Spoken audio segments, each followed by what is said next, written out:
Bleeding purple and gold. From the heart of Los Angeles, this is the LakersNation.com podcast with your host, Trevor Lane. Welcome to today's show. As always, we are powered by CLNS Media and LakersNation.com, your one-stop shop for all things Lakers. Today's show is brought to you by Simple Contacts. Just head over to simplecontacts.com/LakersNation and get $30 off your next order of contact lenses. Well, the day is almost upon us. The NBA draft is coming up in just a few weeks. And then with July 1st, we'll have NBA free agency starting. And that's when this summer is really going to pick up for your Los Angeles Lakers. So I brought in Jon Rettinger of TechnoBuffalo.com to help us sort through everything. Jon, thanks so much for coming on, man. Thank you for having me. Finally, the free agency summer that Laker fans are looking forward to and promised for about 3.5 years is finally here. Well, you know, that was actually the first thing I wanted to talk about here is free agency. And Magic Johnson and Rob Pelinka have built this up so much. I mean, they've been accumulating cap space and doing everything that they can to make sure that they can land a max free agent. Do they have to land a max free agent this summer? Like, is it going to be a big disappointment if they don't at this point? I mean, this has been hyped up like a Star Wars movie level of hype. I mean, Magic was fined for tampering, preparing for this summer. I think if Paul George doesn't come or if he stays in OKC, I think immediately it's going to set it up as a disappointing summer for Laker fans. But I don't think it's necessarily the worst thing in the world if they don't land a marquee free agent. And this is the first year I've said that. Their young core is really strong. And their young core, given the years to grow, could become something great. You know, Golden State was built in a very similar way. You know, they built strong through the drafts and then obviously added some big free agents once they established themselves. But I don't think it's going to be the worst thing in the world if they whiff, but certainly I would like them to, you know, finally make that marquee move. Absolutely. You know, Rob Pelinka was recently on ESPN, and this was a story that we aggregated for LakersNation.com. And he mentioned that Kobe, right after Pelinka took the GM job, called him and told him that the most difficult thing is going to be patient here. And now is the time where they're going to have to be, because if they don't get LeBron, they don't get Paul George, suddenly you've got all this cap space and it's going to be burning a hole in their pocket. They're going to be wanting to spend it, but then that's how you wind up getting mistakes like the Mozgov deal and the Luol Deng deal and all of that. So it's going to be really tough. But do you think the fan base is going to be okay with just saying, hey, we're patient, we're fine? I mean, even though you've got these young players to look at, do you think Lakers fans will be on board with that route? You know, I don't know. I read that article that you guys posted as well, and it was just funny because you think of Kobe Bryant, the one word that does not come to mind is patience. Exactly. You know, had one bad year, demanding to be traded to Chicago. So I think the fans will understand more this year than in previous years. I think what's going to be interesting is what happens with Julius Randle. If he commands more than that $16 or $17 million per year, do the Lakers match that offer and give up some of that precious cap space for the summer of 2019? That's going to be very telling. I think if they let Randle walk, they are planning on, and they have to, make a big splash next year. What's not being talked about, though, is just because Lakers have cap space, they don't have to use it on free agents. They can also use it on trades. Yep. And taking in some big contracts. You've heard names, C.J. McCollum being thrown around, even some larger names, Karl-Anthony Towns potentially not being happy in Minnesota, of course, Kawhi Leonard. There's a lot of opportunity that cap space provides. Yeah, definitely. I mean, cap space can give them gives them flexibility, and that's what they've got now. And if another name does come on the market, then they can trade for them. But then if you're going after, say, a Towns or a Kawhi Leonard, then that means you're probably parting with at least one, if not two or more of these young players. Is that a trade-off you're okay with making at this stage? That's a good question. And I do not, it's tough to be in Rob Pelinka's shoes at this point. But I think if I have a chance to get a Karl-Anthony Towns, I have a chance to get a Kawhi Leonard, I think you're really considerate. You know, always the rule of trade is the player you're trading better than what you're getting back? And you're not going to have anybody in your roster that's going to be better than Kawhi Leonard. I don't believe. Did anybody in your roster that's going to be better than Karl-Anthony Towns? I don't believe. So, yeah, I'd probably make that trade, and I just sort of hope that it works out as well as that Jordan Clarkson, Larry Nance trade worked out. Yeah, I saw that the other day. Eric Pincus of Bleacher Report posted an article. Yep. In fact, I think it was today, saying that that the Lakers clearly won the trade because of Clarkson's struggles in Cleveland. You know, I'm kind of sad at how poorly Clarkson's been playing in Cleveland. I don't want to see him perform badly just so I can say the Lakers won the trade. I'm not rooting for that. I'd rather see him perform well and have a good career and everything. I'm hoping that he can kind of turn things around next year. But from the Lakers' perspective, it does make it look like they did indeed win that deal, right? Yeah, it does. I mean, I think he's shooting like 230 or something in the finals. I mean, it's an abysmal percentage. He's not a point guard. He's a shooting guard, and they asked him to play point, and that's where you saw things start to falter. But I have a question for you. Okay. And this is sort of the $1 million question. What are your if you could predict, and I'm asking because this is what I've been wanting to ask, and what I've been hoping to see. What are your predictions for the offseason? What do you think is going to happen? What's LeBron going to do? What's going to happen in Houston? What's Paul George going to do? Is Clint Capella going to play a part in any of this? Like, I want to know what you think. You're the expert. I think that I've said this. I've been on record saying that LeBron, I think he's going to Houston. I think he's going to find a way to squirm his way over to the Houston Rockets somehow. Word came out today. Tanya Ganguly of the LA Times said that LeBron is focused solely on winning a championship, and so he's going to go wherever he can get a championship, which doesn't sound like the Lakers, and he's such good friends with Chris Paul.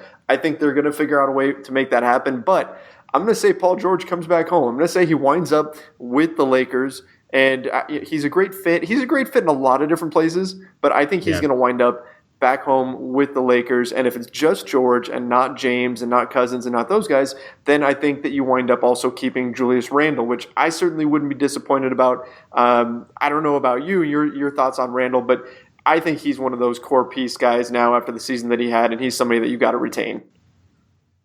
Yeah, I agree with Randle. I think you can't pay Randle more than that $17 million per year, and certainly you're not going to match a max deal. You look at like the deal like Harrison Barnes got a few years ago, that which like blew everybody away. If you can match an offer that's 16 to 17, I think keeping Randle is a no-brainer. But I'm wondering if Houston has to gut their roster to afford LeBron James. That means Clint Capella's gone. That means Trevor Ariza's gone. Was it Umba Mute's gone? Mm-hmm. Eric Gordon, Ryan Anderson. Yep. Do the Lakers with Paul George, Lonzo Ball, Kyle Kuzma, Brandon Ingram have a better chance of winning with LeBron James? If they have to get their roster, I'm still going to lean towards the superstars because I think you're going to get those guys that are ring chasers that are going to show up. You know, you think about Zaza Pachulia and him joining the Golden State Warriors when they had a super team and he signed up on for super cheap.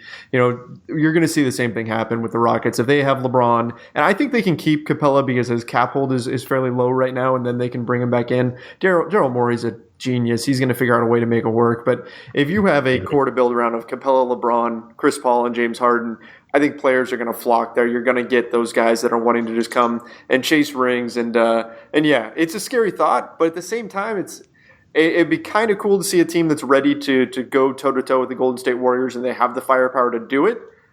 It's just a little bit of a disappointment that it wouldn't be the Lakers, but you know, some competition would be good too. Okay, so interesting question. What team is better equipped to go toe-to-toe with Golden State?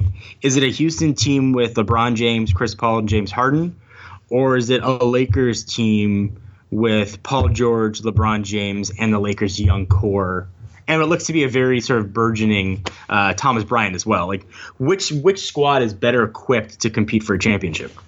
I mean, at this stage, I'm always going to go with the veterans. So you're still going to go Houston. I'm still going to go Houston, but that's not to say that the Lakers couldn't get there in a couple of seasons. Like if you have those guys, if you have Lonzo Ball, if you still have Brandon Ingram, you still have, say, Julius Randle, if you can figure out some way to hang on to him, you've got Kyle Kuzma, you've got some guys that in a couple of years will be ready to roll because we know that in the playoffs, experience is a big, big factor.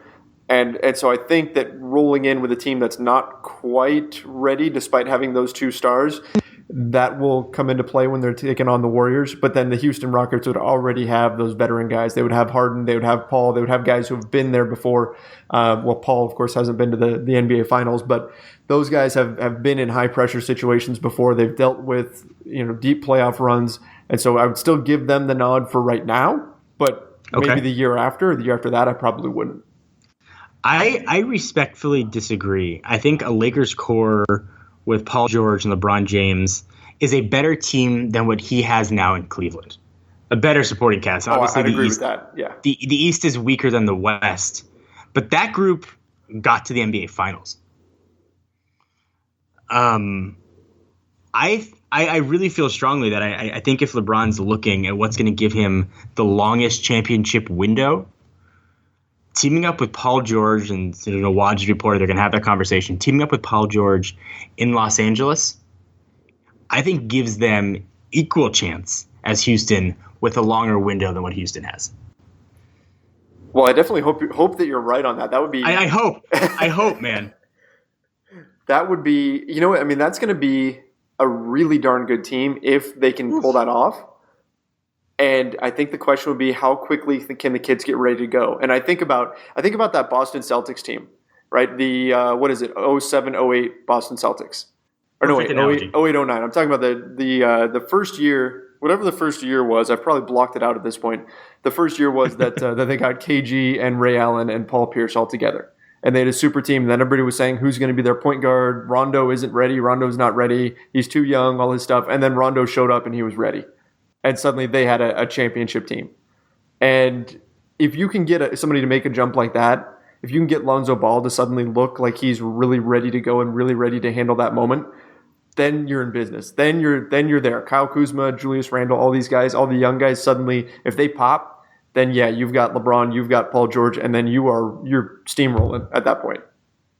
Yeah, that you very eloquently put it. And you couple all those into the fact that the marketing presence that he could have in LA, the homes that he has in LA, I think when you stack all those things together, if you can get both of those guys, and that's obviously a big if, Paul George is a big question mark too, I think LA is a very clear choice for him without having to gut a roster like you'd have to in Houston. And obviously the Nick Youngs will certainly come to Houston, but I think LA gives a really solid, compelling argument. Yeah, I mean, you know what? This is where I've been saying this from day one here.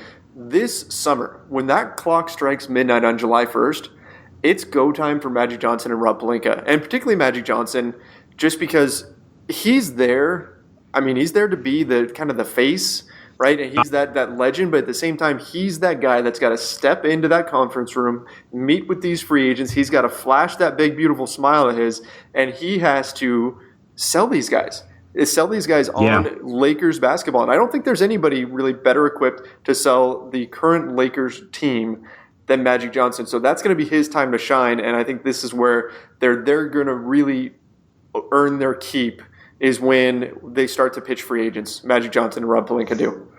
I agree, and I hope you're right. I have like in the pit of my stomach that feeling, when Mitch Kupchak and company tried to pitch LaMarcus Aldridge and didn't talk at all about basketball, and he had to come back again. Like, you hope they can do it right. Then you hear these horror stories. This is clearly what they've been preparing for. As soon as that clock ticks over, you're right. That is the moment that Magic Johnson and Rob Pelinka were brought in for. But until they can prove they can do it, I'm still reticent.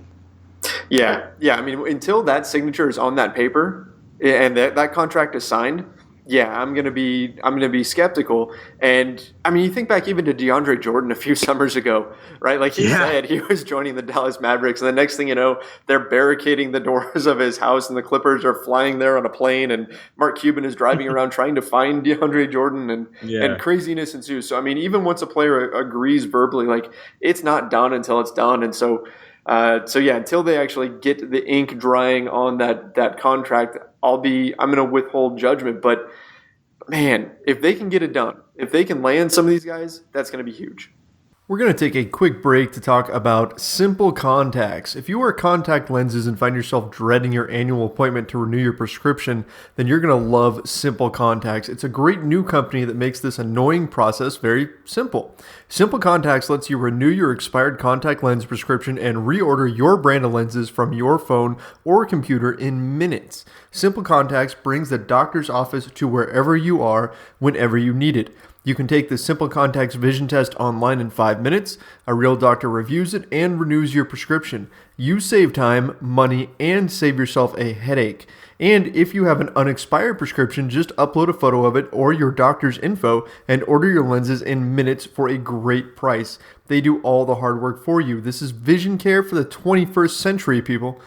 Simple Contacts offers every brand of lenses and their prices are unbeatable. The prescription is just $20. They have some of the best prices on contacts and shipping is free. Best of all, my listeners get $30 off their first Simple Contacts order. To save $30 off your lenses, just go to simplecontacts.com/LakersNation. Again, that's simplecontacts.com/LakersNation. I want to mention that this isn't a replacement for your periodic full eye health exam. You still need those occasionally, but it is the most convenient way to renew a prescription and reorder your contacts if your vision has not changed. Again, check out Simple Contacts and get $30 off by going to simplecontacts.com/LakersNation. Give it a try and you'll thank me later. I could not agree more. But speaking of DeAndre Jordan, the report coming out is that he is itching to go to Houston. I saw that. And should he go to Houston, that closes the door. That closes the door on LeBron going to Houston if they make that move. If they do, but if you're Houston, is DeAndre Jordan better than Clint Capella? I think there's a real argument you could have there. So Clint Capella's cap hold is a lot lower than anything you would pay DeAndre Jordan. I would think. I don't know. I would be, if I'm Houston, I'd be skeptical about going after DeAndre Jordan in place of Clint Capella. And I don't know that you take both guys. Do you want two centers who both can't shoot from outside and can't provide any floor spacing? I don't know about that. I mean, they're both good. They're both good at protecting the rim and doing what they do. But, I mean, I'd probably lean towards just hanging on to Capella if I'm the Rockets. As would I, which by that report raised a lot of eyebrows. But, man, I hope they sign him. I hope at 12:01, DeAndre Jordan's agreeing to like a 4-year deal with Houston with the rest of the chips start to fall.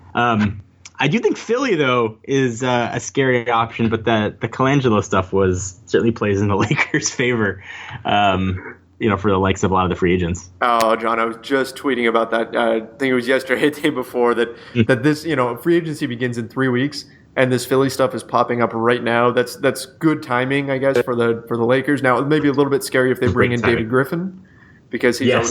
What's that? Yeah, it's terribly scary. I agree. Yeah, if he's got that connection with LeBron already, but for the most part, this whole thing is popping up at a terrible time for the Philadelphia 76ers, and they were a team that I was definitely worried about chasing Paul George and LeBron James. They're still going to, but hopefully this gives those guys pause. Like, hey, do we really want to be part of this, or is this just going to be a big mess? I agree. I completely agree. It's interesting to see how that plays out and who they hire. And obviously they'll hire somebody very quickly. But can I ask you a question just on the whole Colangelo stuff? Yeah. So Trevor, are you married? Yeah, I am. You're married. Okay, I'm married too. Would you ever throw your wife under the bus like that? I mean, as like blatant as that was, like ever? Well, here's the thing. Gosh, I sound awful already because I didn't just say no. Here's the thing. Like his future career is kind of on the line here.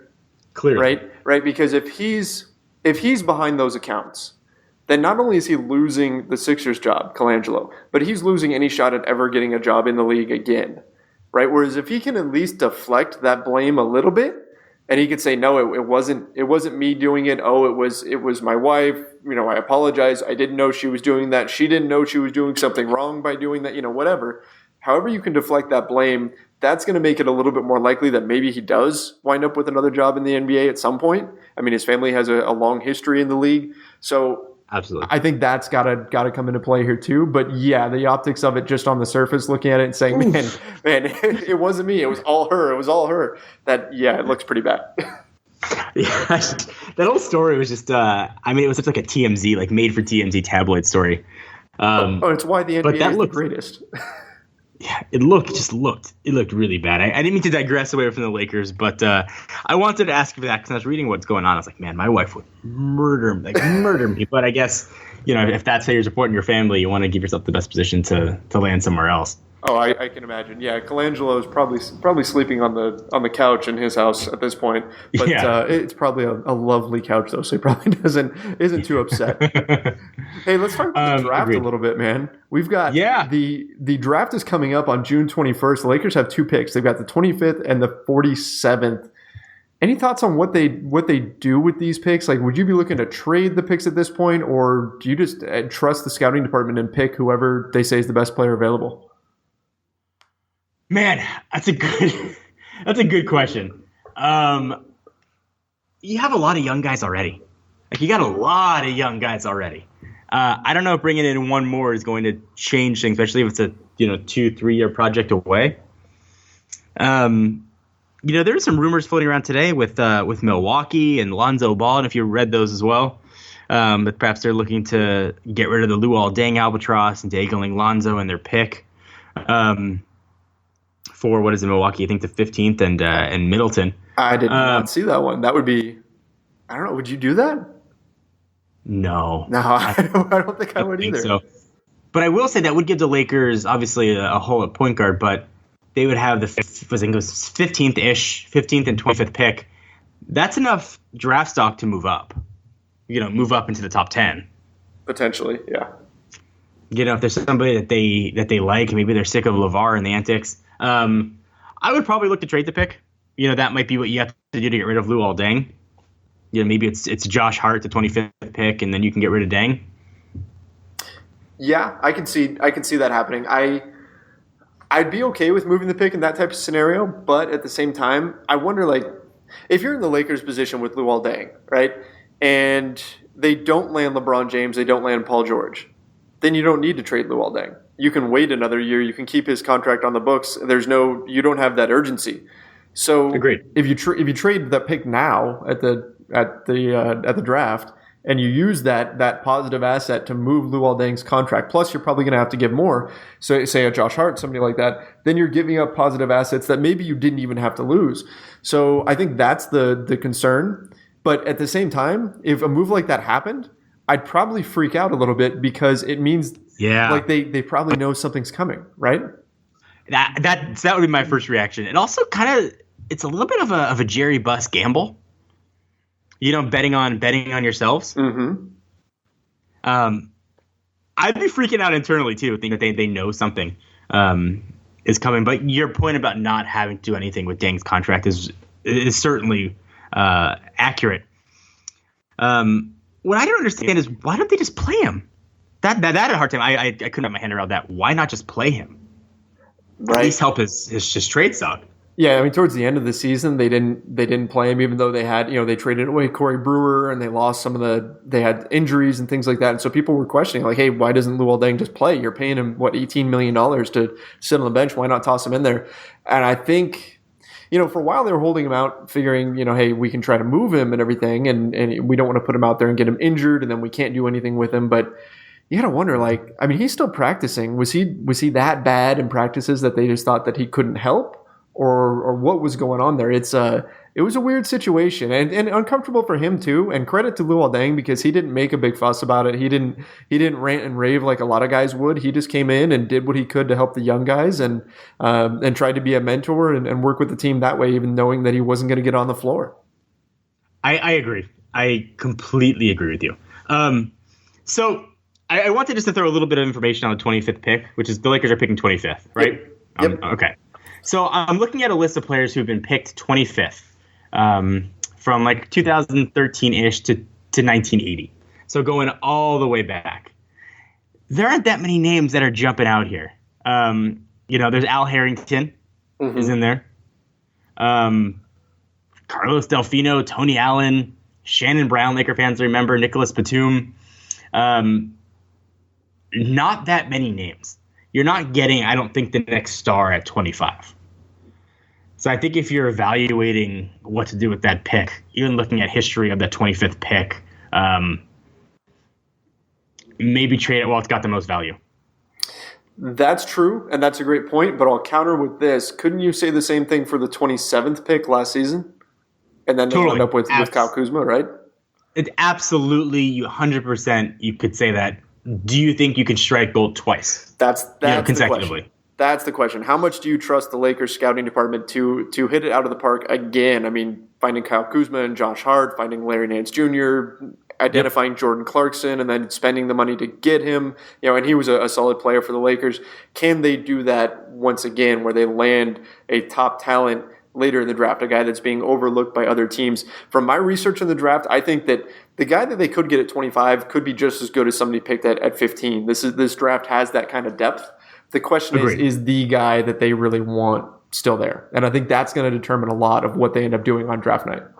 Yeah, I think if we see anything happen, it probably will happen on draft night. But that core is already so young. But then there's a flip side. If you get another player on a rookie deal, and you're getting a steal of a player for 4 years, presumably, there's something to be said for that as well. There's a flip side to it. Just history does not favor, at least, the Lakers getting a star at 25. Right. Yeah. The odds of finding a superstar there are very slim. But you know what? I have to wonder if they'll just kind of take the gamble and go for it. Here's something that I've been looking at lately. This year's draft, right, was basically stress-free for me. Because I knew that the odds were heavy that the Lakers were just going to stay at 10. It wasn't like they were going to jump up and give Boston a great pick or the Philadelphia 76ers the first overall pick or anything like that. But those past few years, past 3 years before that, man, I was stressed out for weeks ahead of time. Weeks over that draft lottery, waiting to hear what the result was of those ping pong balls. And I know a lot of Lakers fans right there with me. We're all, tentatively watching our screens, waiting for it to be announced whether or not the Lakers kept their pick. So with all of that in mind, if a situation comes up where the Lakers can now trade a future pick, like say they can trade the 2019 pick with protections on it, would you be hesitant to do so knowing what the Lakers have gone through over the past few years with pick protections? It's funny. I've been so anxious to in the draft lottery. I probably would. I probably would make that trade. They're already, again, same argument, stacked with youth. I probably really would, I think, make that trade. You'd still do it and just stress a little bit on draft day or draft lottery day, I should say. I would. And I want to just harken back to your 15th versus 25th pick. Yeah. Because you heard the highlights of the 25th pick. Right. The highlights of the 15th pick. So you've got the Greek Freak. Yep. You've got Kawhi Leonard. You've got Al Jefferson. You've got Steve Nash, Brent Barry, Anthony Peeler. This is sounding better already. Del Curry. So you're looking at Robin Lopez. I mean, you're looking at the quality of player that's been picked at 15 historically versus 25 is drastic. Oh, absolutely. Drastic. So I don't know. Maybe you do make a move to try and get up. The higher you go, man, the players that have been taken, your odds just get better. Oh, yeah. Yeah, absolutely. The higher you can get in the draft, the better you are. The question is, what do you have to give up in order to move up? Are there teams that really want somebody that they want at a particular spot? Is that that's going to come into play here? And that's the other thing too. When I'm looking at the Lakers trading future draft picks, here's what I think is going to happen. The Lakers are trying to move, say, Luol Deng, right? And they're attaching a future pick. Yes. Let's say maybe they're protecting it a little bit or something like that. Teams are going to know that they're moving him in order to free up cap space because they've got someone coming. And therefore, they're not going to value those picks as highly as they would otherwise because they know that means, LeBron's coming or Paul George is coming or both of them. And then the Lakers pick isn't going to be that strong. It's going to be like 25th. It's going to be 26th or whatever. So they're in a weird spot where if they try to move these future picks and offload Luol Deng, then teams aren't going to value those picks as much as they would normally. That is a very fair point. Hopefully, the flip side of that is if they're banking on the Lakers swinging and missing, and maybe they're rolling with your young core for another year, and maybe that pick is a top 12. Sure. So you're probably more accurate though, which is why the trade with Cleveland midseason was even more of a head scratch that Cleveland would agree to that. I could not believe, so many people were freaking. I go to all these different, online message boards and things like that to gauge value of players and see what different fans think and all that. And everybody was thinking that the Lakers were going to have to pay a fortune to get a team to take Jordan Clarkson. They thought that there was no way anybody was going to absorb that salary. The Lakers were going to have to give up a future first and all that. Cleveland took him and gave the Lakers a first. I mean, amazing. It still is unbelievable. I mean, the fact that it came from Cleveland, like Cleveland was helping the Lakers shed salary, was even more head scratching. Yeah, Yeah, I mean, Cleveland gave the Lakers the salary to sign LeBron James, which if it goes down that way, I mean, people are going to look back on that trade so differently if the Lakers actually end up getting LeBron. Like, it's going to look bad for the Cavs. I think they're just kind of hoping he doesn't go to the Lakers at this point. I think there's nothing else that you could. I completely agree with you. I don't know. It was an interesting way of things to play out, and I can't wait for the draft. That's when things start to happen. It's gonna be a more fascinating draft than the Lakers have had in recent years. There wasn't much of a surprise with the number 2 picks the past few years. Maybe the D'Angelo Russell caught people off guard, right. But I mean, the past at least 2 years, you've known what was going to happen.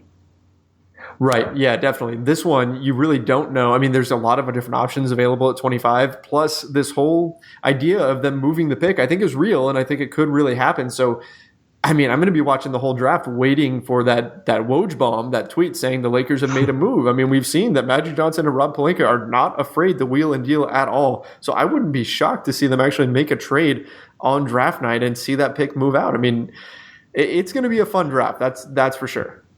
Do you bank on the Lakers being patient, or do you bank on them trying to make a big splash? I think they're going to try to make a big splash. I think they're going to try to make something happen if there's a deal there to be had. Yeah, I agree with you. I completely agree with you. It just seems like that's the way it's going to go. And if it doesn't, then kudos to them for being patient, because that's not always easy to do. But I think they're going to try to make a big splash here, and it's going to be an interesting night, that's for sure. And then leading up to free agency, man, I mean, this is the fun part of the year, really, like, because the Lakers aren't a playoff team at this point, and this is the time when all the big changes are going to be made. So end of June, first few weeks of July, especially as we get into Summer League and everything, this is probably my favorite part of the year, which is weird because they're not even playing right now, but there's just so much happening in the NBA. This is why it's a year-round league pretty much. Yeah, I agree. This is the summer that Laker fans have been waiting for. This has been the promised summer. This is why Pelinka and Magic were brought in. This has been what Laker fans have been hoping for, since the moment Kobe ruptured his Achilles. Like, this has been our promised months, and I'm hoping that the promise is fulfilled. Yes, yeah, hopefully they come through here. Now, John, one thing before we get out of here, one thing I should mention is we are recording this on Friday before Game 4 of the NBA Finals. This show actually isn't going to publish until Monday. So do we want to just go ahead and congratulate the Golden State Warriors for being the NBA champions again and risk throwing up the Nick Young 3 and celebrating before it even goes down? You know what? You're the professional. I won't put you in that. I won't put you in that position. I, however, am the amateur. I'm happy to congratulate the Golden State Warriors on their sweep. Congratulations, Golden State. You bought another one. So we're either gonna look really, really good. Well, better, I guess, on Monday, or it's gonna look really bad that we called it a sweep. But yeah, I think Golden State's gonna end up taking it in 4 here. It's gonna be a sweep. They're too good. Too good, and it'll be nice. Hopefully next season we can get some teams in there that can really, really challenge them. Although I think overall the season was more exciting than people thought it was going to be. Everybody thought Golden State was just going to run through everybody and there was going to be no contest at all. But still, I mean, to wind up with the same finals series another year, it's time for some fresh blood, I think. I agree. And doesn't it work out better in the Lakers' favors if LeBron gets swept? I mean, I keep thinking, like, what's better for the Lakers? Like, I think that the Cavs getting swept is better. It's clear this team's not going to work. They got to blow it up. We couldn't get it done. I got to go somewhere else. Oh, 100%. Absolutely. Yeah. They not only should get – the Lakers fans should be rooting not only for the Cavs to get swept, but for them to just get blown out. And LeBron is dropping insane numbers. I mean, like 58 and 8 and just blowing up. And he's just got no one around him that can help. And that's exactly what the Lakers want to see happen, because they want him to feel like, man, this is a lost cause. This roster is done. There's nothing I can do with it. There's no flexibility anymore, and to look elsewhere. And hopefully that elsewhere is Los Angeles. Although, you know what? There's a lot of Lakers fans that don't even want LeBron. Kind of weird. I know. There's that. I'm shocked at how many Laker fans don't want LeBron. I think it's the same amount of people that were hating on Shaq before they brought him on. You know how many people would be buying number 23 jerseys the second that pen was put to ink? Oh, yeah. Yeah, I mean, if LeBron comes to Los Angeles, we talked about this, months ago. the Lakers fans that hate LeBron, that don't want to see LeBron in Los Angeles, would change their tune as soon as the jump ball went up to start the first game of the season. Right? As soon as he's on your team, he's in your jersey, I think everything changes, and then everything would be fine. But you would have some grumbling, I'm sure. I'm sure, as you would with any fan base, but man, I'm not a giant LeBron fan, but I would swallow my pride real fast if number 23 wanted to come play for the purple and gold. Absolutely. Yeah, you have to. I mean, he's kind of good. Just a little. Yeah, we'll keep him. All right, Jon. Well, hey, thanks a lot for coming on here. Any parting thoughts before we get out of here? No, first, I just want to thank you for having me. I read the site daily. I have alerts on my computer whenever a new article gets posted. I am a fan, and the opportunity to talk about my passion, talk about Lakers basketball is awesome. I think you guys do an absolutely incredible job. Thank you for at least letting me be a very tiny part of it. Hey, no problem. Thank you so much for coming on here. And guys, make sure you go follow Jon on Twitter at Jon4Lakers. That's the number 4, Jon 4, number 4 Lakers. And great follow on there. Obviously, all kinds of tech info that he puts out there, and has a phenomenal handle there for Twitter. Thank you. So, I always appreciate him coming on. That's going to wrap things up for today's show. We'll be back next Monday. We're going to do a big draft preview show. So we're going to be getting ready for the NBA draft, which will be coming up that following Thursday, which is June 21st. And, make sure you guys tune in then. This has been Trevor Lane, and this is the Lakers Nation podcast. See ya.